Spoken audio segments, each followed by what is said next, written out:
Olá, tudo bem? Vamos trabalhar mais um pouco? Hoje nós vamos falar sobre o rococó, um estilo que finaliza o barroco e nessa relação de finalização ele desenvolve um pouco mais alguns elementos do barroco, mas ao mesmo tempo ele questiona o barroco de uma maneira sutil, mas questiona. Eu vou abrir aqui os nossos slides para que o mais rapidamente nós possamos agilizar esse processo. É um movimento delicioso. O nome rococó vem de rocaille, uma palavra francesa que significa concha, especialmente aquela que é um espiralado, sabe? Não é só a concha da Vênus, uma concha de Vênus, mas uma concha efetivamente de um caracol, sabe? É bem o rococó mesmo. E quando nós pensamos o que ele significa, foi o que eu disse para vocês. Ele vai ser efetivamente um movimento que para alguns críticos fecha o barroco e para outros já faz uma certa anteposição. Eu deixei aqui 3 imagens para a gente começar a pensar tudo isso. Então, olha a superior, no primeiro quadrante, superior esquerdo, nós temos uma edificação. E quando nós olhamos essa edificação, ela tem muitas informações barrocas. A escada trapezoidal com balaustre, como vocês podem ver aqui embaixo. Na escada, muitas esculturas, vazaria. Isso tudo é do barroco. O barroco que lança a mão disto, desta sobreposição de coisas. Quando eu vou para a construção em si, eu tenho o arco de plena cintra, que é uma característica de toda e qualquer arte clássica que o barroco não renuncia. Tenho, eu não sei se vocês percebem, lá em cima, naqueles elementos brancos, algumas guirlandas e um lindo afresco. Ora, essa construção, ela tem toda uma estrutura barroca, mas quando eu olho a cor, é uma novidade.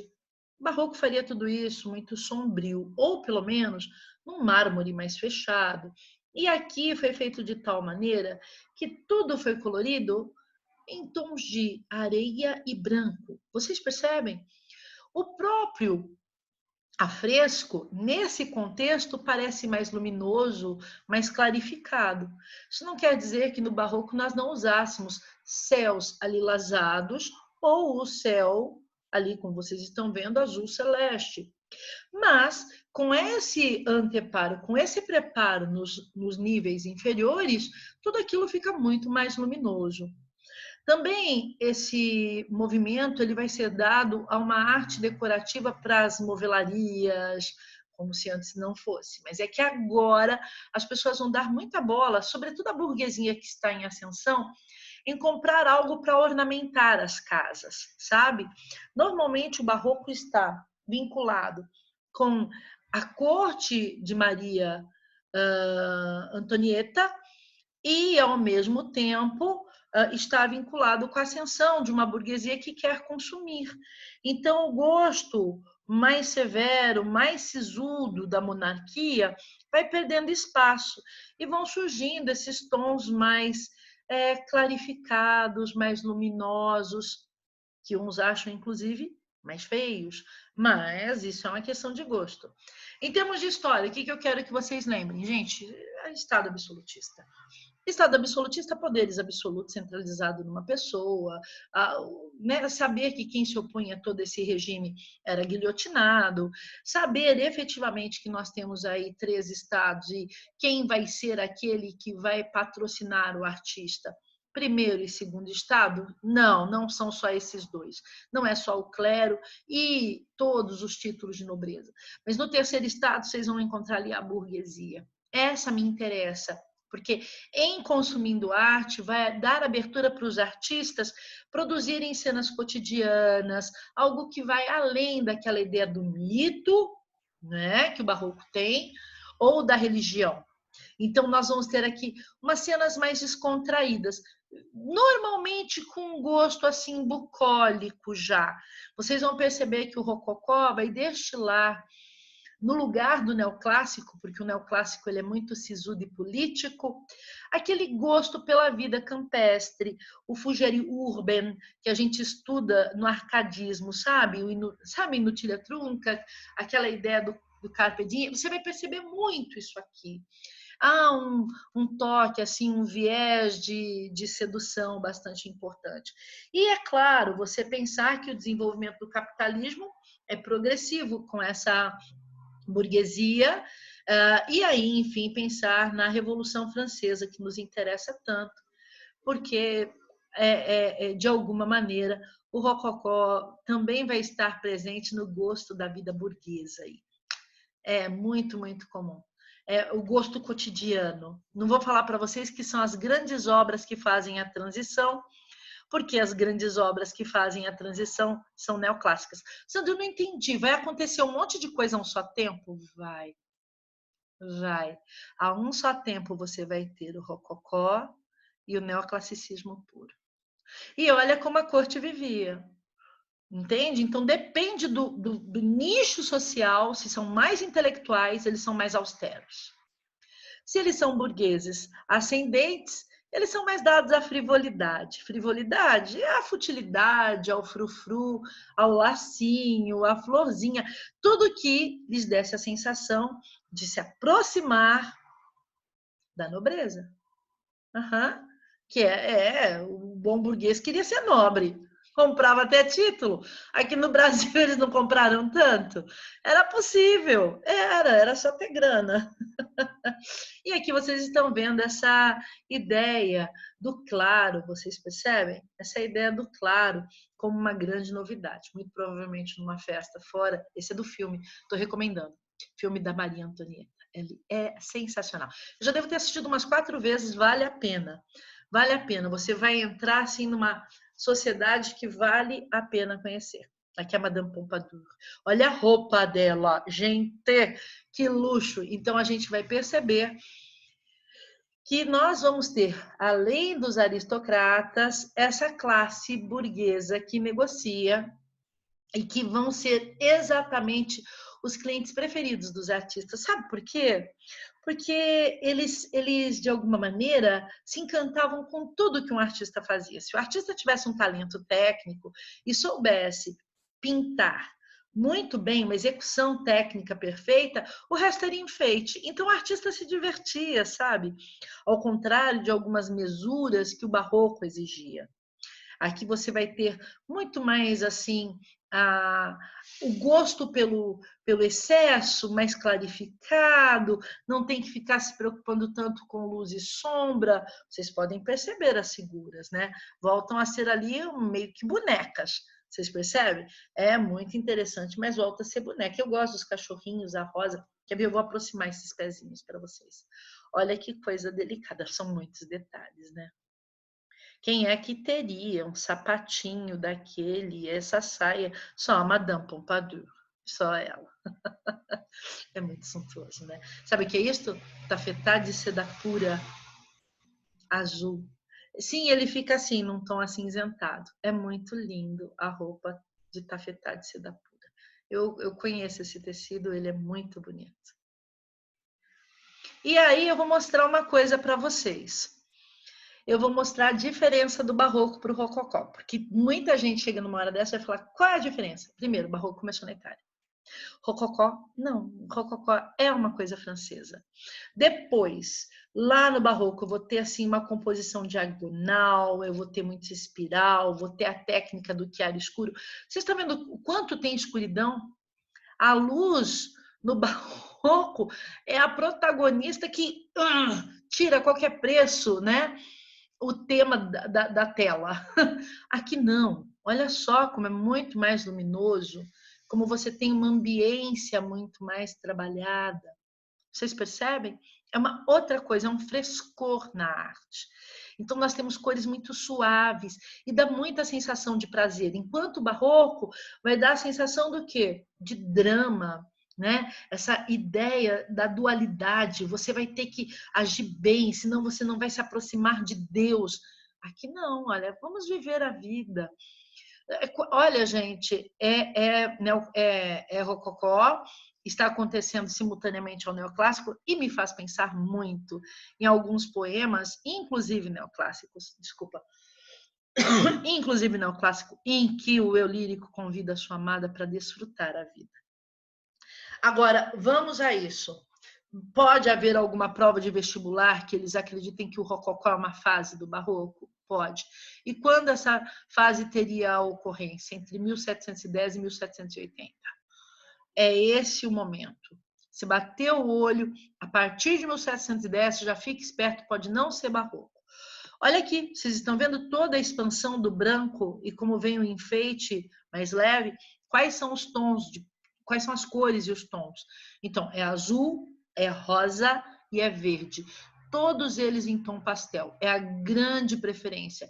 É mais ou menos assim, próximo de tom sorvete, sabe? Agora, é claro, numa prova de vestibular vai estar tudo em preto e branco, então você vai ver muito branco. Vai ter uma valorização do branco com bastantes contorninhos. Vai ficar tudo branco e cinza claro e bastante contorno. Agora, essas linhas são mais leves também do que o do barroco, elas são mais delicadas e a gente vai ver temáticas mais fúteis, muito mais. Olha que linda. Linda, né? A biblioteca. Quem não queria estar lá mexendo nesses livros? Eu ia embora agora mexendo nesses livros todos. Agora vamos fazer um contraste. Vamos sentir duas galerias de espelho, uma barroca, lá de Versailles. Eles não gostam de falar que Versailles é barroco, né? Eles não gostam, mas é. E uma em outro castelo. Vamos a isso. Barroco. Vocês percebem? Muito dourado, mas a pedra é mais escura, né? Aqui é espelho, gente. Espelho era para ser mega ultra luminoso, porque é espelho e essas portas. Vocês estão vendo essas portas, elas todas permitem a entrada da luz do dia. Vocês estão vendo? Então é o que há de mais luminoso do barroco que eu escolhi, tá? O rococó. Vocês percebem a diferença? Até a sobrecarga de informação, olha. Aqui você vai ter a escultura, o espelho, mais escultura, mais lustre. Aqui você tem menos lustres, tem um afresco. Quer ver outra? Olha como é um padrão. Percebe? É um padrão. Ali é por fora da igreja, lá na Baviera, e essa é por dentro. Acredita-se que tinha um dedinho da Maria Antonieta em tudo isso. Um gosto um pouco pessoal. Uhum. Olha, não é lindo? Mas é super, super, super trabalhado. Né? Vocês veem as conchinhas, as sobreposições, as voltinhas, as labaredinhas, as linguinhas de fogo. Muita coisa linda. Olha, mais um. Então, olha, eu passei bastante rapidinho, uma preferência por essa ambiência luminosa e clara, para que vocês vissem. Ó, gostaram? Olha a movelaria, a gente já vai ver no final a movelaria. Quem são os pintores que seriam interessantes? Eu acho que Watteau, Fragonard e Boucher são os principais. O Watteau, ele vai pintar muita coisa que vai lembrar, assim, burguês e nobre desfrutando a vida no campo. Então, vocês vão ver essa festa veneziana, mas onde eles estão? No campo. Você vai ver aqui, assim, por exemplo, olha, indo pegar a barca para Cítera. Só que daí, você olha, eles estão onde? Onde? No campo, percebe? Lá é como se fosse Manaus. E olha os anjinhos voando. É uma ilha de namoro. É uma ilha de namoro. Interessante, né? Agora, Fragonard. Esta é a tela mais famosa. Eu escolhi a mais clara porque eu tinha um material para mostrar algumas personalidades. Mas a verdade é que aquele fundo lá, ó, que vocês veem aqui, ele é um pouco mais aturquesado, sabe?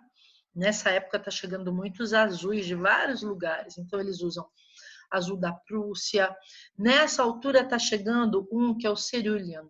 Azul Cerulean é muito lindo. São as primeiras notas, ainda nem recebi essa nomenclatura. Aí o nome Cerulean veio depois, na época do Monet, quase um século depois é que vai vir o nome do azul, mas o pigmento chega nessa altura. Então dá um toque assim meio turquesa, sabe? Lá no fundo. Eu peguei essa porque vocês vão ver. Vocês estão tendo noção? Sabe como surgiu essa tela? Um homem nobre queria fazer a representação da sua amante com ele e com um padre. E ele chegou para o Watteau e falou: Watteau, eu queria assim, olha, olhando alguma coisa íntima dela e o padre conosco. Tô falando sério. É o que vocês pensaram mesmo. É o que vocês pensaram. Aí o Watteau fala, não vou pintar sua amante com você e um padre.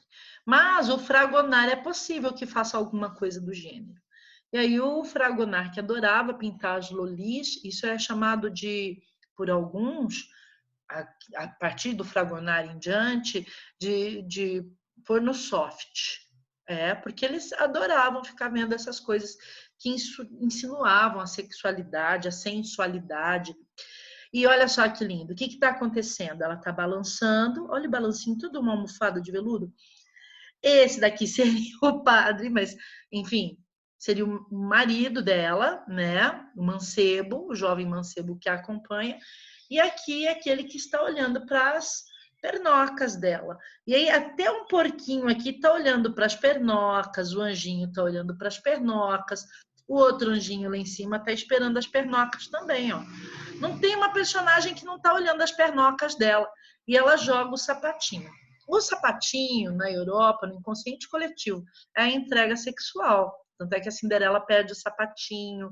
Quando você lê O Sofrimento de Werther, que é uma obra romântica, Werther apaixonado por Charlotte cheira o sapatinho dela. O sapatinho é a entrega erótica. Muito interessante, né? Eu acho muito interessante.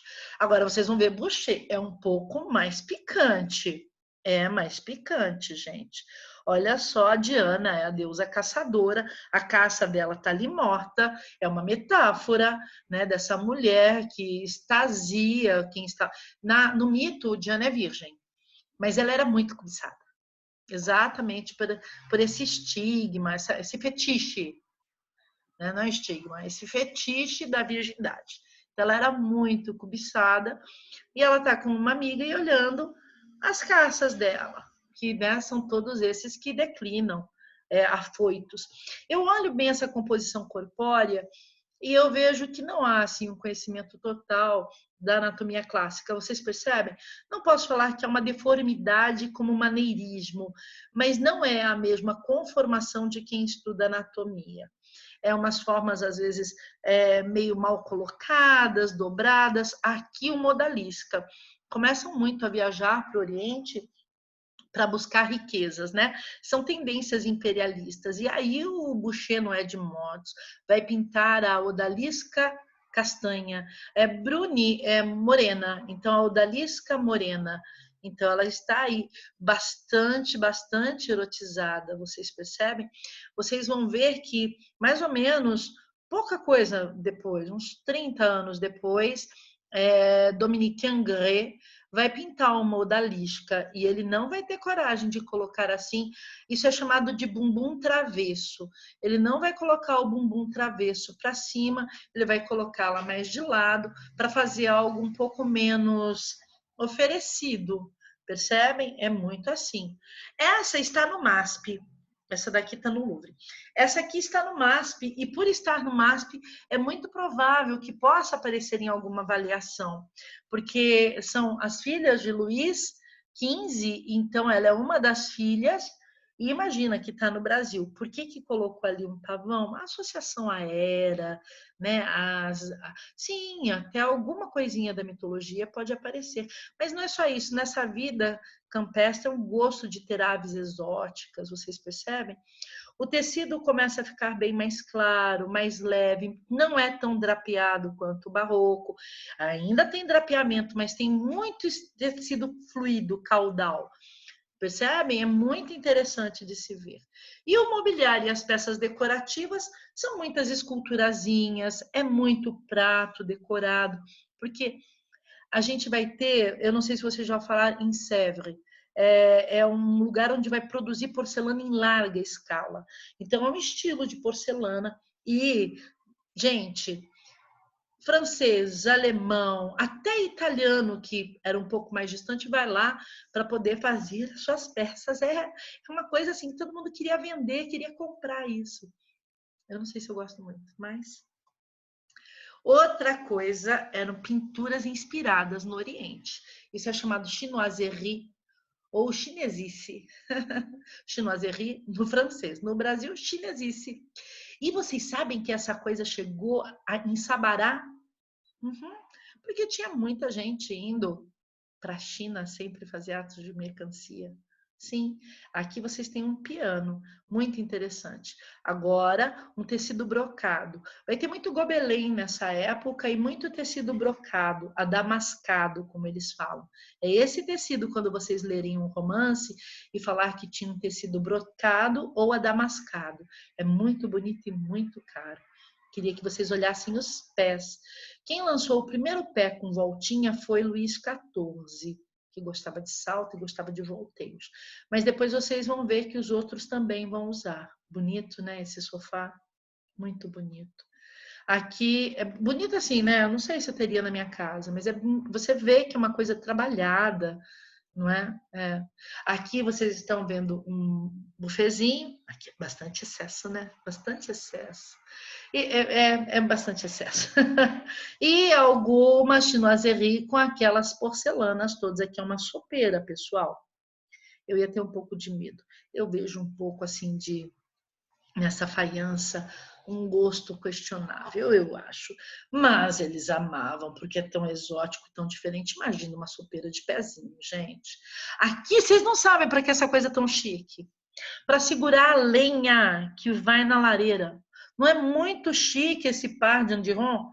É muito chique. Quem é que vai olhar isso e vai imaginar que isso era para segurar lenha na lareira? Esse daqui é um castiçal. Imagina o prato que tem que estar na mesa que tem esse castiçal, né? Os copos, as taças. Fique imaginando o conjunto completo. Isso é prata, pessoal, muito sofisticado. E alguns enfeitezinhos.